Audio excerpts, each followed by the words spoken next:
Hello friends, அஸ்ஸலாமு அலைக்கும். Welcome to ocean kitchen. இன்றைக்கி நம்ம சேனலில் சூப்பரான இப்பி நூடுல்ஸ் ரெசிபி தான் பார்க்க போகிறோம். இது செய்கிறதுக்கு ரொம்பவும் ஈஸி. இன்றைக்கி நான் பார்த்தீங்கன்னா 4 பேக்கெட் இப்பி நூடுல்ஸ் வாங்கி நான் இங்கே செஞ்சுருக்கேன். இதே மாதிரி மேகி நூடுல்ஸ் கூட நான் நம்ம சேனலில் அப்லோட் பண்ணியிருக்கேன். அது லிங்க் டிஸ்கிரிப்ஷனில் கொடுக்குறேன், போய் செக் பண்ணிக்கோங்க.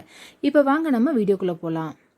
இப்போது இங்கே நான் கடாய் ஹீட் பண்ணிவிட்டேன். கடாய் ஹீட் பண்ண உடனே ஒரு 3 டீஸ்பூன் அளவுக்கு எண்ணெய் சேர்த்திக்கிறேன்.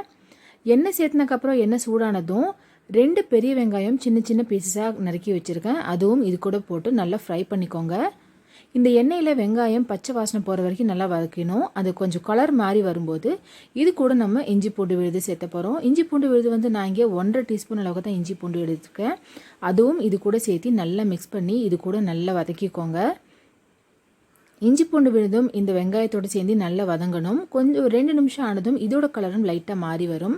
இப்போ இந்த நேரத்தில் நம்ம தக்காளி சேர்த்த போகிறோம். தக்காளி பார்த்திங்கன்னா நார்மல் சைஸ் தக்காளி 2 சின்ன சின்னதாக கட் பண்ணி வச்சுருக்கேன். அதுவும் இது கூட சேர்த்து அதே மாதிரி வதக்கிக்கோங்க. இந்த தக்காளியும் வெங்காயமும் சீக்கிரமாக வதங்கி வருங்கிறதுக்காக நான் இங்கே உப்பு சேர்த்துறேன். இப்போவே உப்பு சேர்த்திக்கோங்க.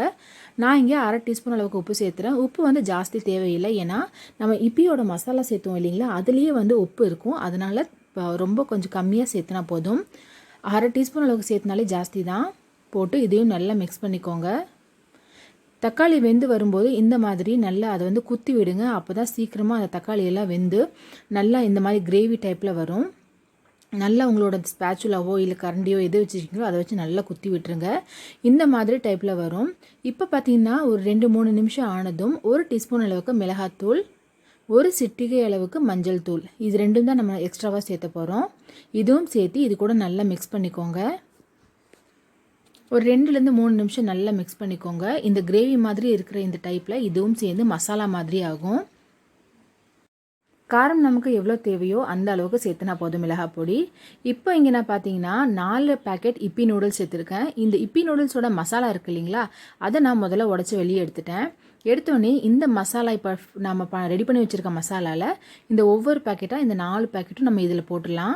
சிலர் தண்ணி வேகும்போது போடுவாங்க. அப்படி போடுறத விட முதல்லையே இந்த மசாலாவில் போட்டு இந்த நம்ம செஞ்சு வச்ச தக்காளி மசாலாவில் இந்த இப்பி மசாலாவும் சேர்த்து நல்லா ஃப்ரை பண்ணிக்கோங்க. அப்போது இந்த மசாலாவில் இருக்கிற அந்த டேஸ்ட் எல்லாம் அந்த எண்ணெயில் இறங்கி ரொம்பவும் சூப்பராக இருக்கும். டேஸ்ட்டு சாப்பிட்றதுக்கு உண்மையான டேஸ்ட் அப்போ தான் உங்களுக்கு தெரியும்.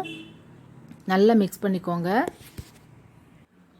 இப்போது நல்லா ஃப்ரை ஆகி வருது. இப்போ இந்த நேரத்தில் நம்ம தண்ணி சேர்த்த போகிறோம். தண்ணி சேர்த்துறதுக்கு நான் இங்கே டம்ளர் எடுத்திருக்கேன். இந்த டம்ளர் பார்த்திங்கன்னா 250 ml, அதாவது 1/4 லிட்டர் டம்ளரு. நம்ம 4 பேக்கெட் யூஸ் பண்ணுறோம் இல்லைங்களா, அதனால் இந்த கிளாஸால் 4 டம்ளர் அளவுக்கு நம்ம தண்ணி சேர்த்த போகிறோம். நீங்கள் 2-3 பேக்கெட் யூஸ் பண்ணுறீங்கன்னா அந்த அளவுக்கு 2 டம்ளர் 3 டம்ளர் தண்ணி சேர்த்தினா போதும். இப்போ நம்ம 4 பேக்கெட் சேர்னால 4 டம்ளர் தண்ணியும் போட்டு நல்லா மிக்ஸ் பண்ணி விட்டுட்டேன். கடைசியாக இதுக்கு கொஞ்சமாக கொத்தமல்லி தேவை. கொத்தமல்லி லைட்டாக மேலால் தூவி விட்டுக்கோங்க. அவ்வளோதான். இப்போ இந்த தண்ணி நல்ல ஒரு 5 நிமிஷம் கொதித்து வரட்டும். நல்லா மிக்ஸ் பண்ணி ஒரு 3 நிமிஷம் இதை மூடி வச்சுருங்க. 2-3 நிமிஷம் கழித்து பார்த்திங்கன்னா அந்த தண்ணி நல்லா கொதி வரும். ஸோ பாருங்கள், தண்ணி நல்லா கொதிக்குது. இந்த நேரத்தில் நம்ம நூடுல்ஸ் இது இப்போ போடணும். இப்போது அந்த 4 பேக்கெட் நூடுல்ஸும் ஒவ்வொன்றா இதில் போட்டுடலாம்.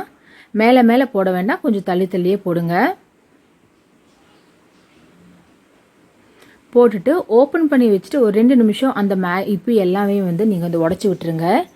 உடைக்காமல் இருந்தீங்கன்னா அது உள்ளே இறங்காது. ஸோ அது தண்ணி முங்குற அளவுக்கு நல்லா உடச்சி விட்டுருங்க. உடச்சி இந்த மாதிரி மிக்ஸ் பண்ணிக்கோங்க.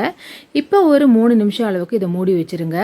மீடியம் ஃப்ளேமில் இருந்தால் போதும். 3 நிமிஷம் கழித்து ஓப்பன் பண்ணி பார்த்தீங்கன்னா இந்த மாதிரி ஒரு 60% நல்லா வெந்துடும்.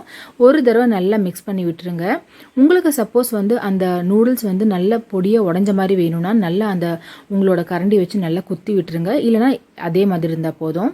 மறுபடியும் ஒரு 2 நிமிஷம் மூடி வச்சிடலாம். மூடி வச்சக்கப்புறம் பார்த்தீங்கன்னா 95% நல்லாவே வெந்துருச்சு. சிலர் பார்த்தீங்களா இதே மாதிரி கொஞ்சம் தண்ணி மாதிரி வேணும்னு நினைப்பாங்க. ஸோ அந்த மாதிரி இருக்கிறவங்களுக்கு இது கரெக்டான டெக்ஸ்சர். இல்லைனா நான் கொஞ்சம் கெட்டியாக வேணும்னு நினச்சிங்கன்னா ஓப்பன் பண்ணி வச்சு ஒரு 3 நிமிஷம் போல் நீங்கள் கொஞ்சம் மீடியம் ஃப்ளேமில் வச்சு வேக வச்சிங்கன்னா இந்த மாதிரி தண்ணியெல்லாம் நல்லா வடிஞ்சு இந்த மாதிரி கெட்டியான டெக்ஸ்சருக்கு வந்துடும். ஸோ அவ்வளோதான், சிம்பிள் அண்ட் ஈஸியான இப்பி நூடுல்ஸ் ரெடி ஆயிடுச்சு. ஸோ இது கண்டிப்பாக நீங்கள் வீட்டில் ட்ரை பண்ணி பாருங்கள். எங்கள் வீட்டில் சண்டே ஆனால் மார்னிங் கண்டிப்பாக இப்பி நூடுல்ஸோ மேகி நூடுல்ஸோ இந்த மாதிரி ரெசிபி தான் இருக்கும். ஸோ சண்டே ரொம்ப ஸ்பெஷலாக இது நாங்கள்லாம் விரும்பி சாப்பிடுவோம். அதனால் அந்த வீடியோ உங்களுக்கும் நான் காமிக்கணுங்கிறதுக்காக நான் வீடியோ போட்டிருக்கேன். ஸோ இந்த வீடியோ உங்களுக்கு பிடிச்சிருந்துச்சுன்னா மறக்காமல் லைக் பண்ணுங்கள், நம்ம சேனலுக்கு சப்ஸ்கிரைப் பண்ணுங்கள். நான் கீழே கமெண்ட் செக்ஷனில் உங்களோட கருத்துக்களை எனக்கு எழுதி அனுப்புங்க. இதே மாதிரி இன்னும் நிறைய நல்ல வீடியோக்களில் உங்களை நான் சந்திக்கிறேன். பாய்.